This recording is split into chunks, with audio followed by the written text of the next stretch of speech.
Hey guys, welcome back to my channel. இன்றைக்கி வந்து ஒரு ஹார்வெஸ்ட் தான் பண்ண போகிறோம். இன்றைக்கி வந்து ஒருத்தவங்க வந்து புதுசாக நம்ம ஹார்வெஸ்ட் பண்ண போகிறோம். யாருன்றதை நான் காட்டுறேன். ஃபர்ஸ்ட் வந்து நம்ம தக்காளி வந்து பிரிச்சுக்கலாம். வந்து 4 தக்காளி இருக்குன்னு அம்மா சொன்னாங்க. போய் பார்த்தா ஒன்று வந்து ஒரு லைட்டாக ஆரஞ்சாக இருக்குது. சரி, அது இருக்கட்டும், நாளைக்கு இல்லைனா நாளைக்கு நிச்சயமாக நல்லா ஆரஞ்சு ஆகிடும். அது அப்புறம் பறிச்சுக்கலாம் விட்டாச்சு.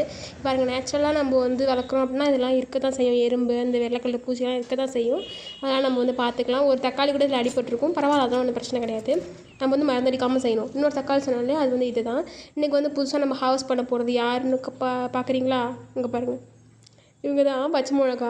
ஆக்சுவலி நாங்கள் வந்து கடுகு, தக்காளி, பச்சை மிளகா 3மே வந்து ஒன்றா தான் போட்டோம். நிறைய வீடியோவில் சொல்லியிருக்கேன். அதில் வந்து ஃபர்ஸ்ட்டு ஹார்வெஸ்ட் வந்து தக்காளி கொடுத்தாங்க. செகண்ட் வந்து கடுகு ஹார்வெஸ்ட் பண்ணியாச்சு. அதுக்கப்புறம் வந்து மிளகா. இப்போ கடுகு இருக்க வரைக்கும் மிளகா வளரவே இல்லை, அவ்வளோவா க்ரோத்து பெருசாக இல்லை. கடுகெல்லாம் எடுத்ததுக்கப்புறம் வந்து மிளகா வந்து இருக்குது. கடுகு அறுவடை செகண்ட் பார்ட் வந்து நான் போடுறேன் நீ சீக்கிரமாக. இப்போ தான் மிளகா வந்து 3 பிஞ்சு நான் பார்த்துருக்கேன். அதில் வந்து 2 வந்து பெருசாகிட்டாங்க, ஓரளவு பெருசாகிட்டாங்க. பட் இதுதான் க்ரோத்தோட ஃபுல் ஸ்டேஜான்னு கேட்டால் கிடையாது. ஆனால் வந்து எனக்கு இன்றைக்கி இந்த பறிச்சே ஆகும், இன்றைக்கி இந்த வீடியோவில் ஆட் பண்ணணும் ஹார்வெஸ்ட்னு ஆசை. அதனால் நான் வந்து பறிச்சிடுறேன். இன்றைக்கி 2 மிளகா, அப்புறம் நம்ம வந்து தக்காளி ஹார்வெஸ்ட் பண்ணியிருக்கோம். அவ்வளோதான் இன்றைக்கான வீடியோ. தேங்க்ஸ் ஃபார் வாட்சிங். பாய்.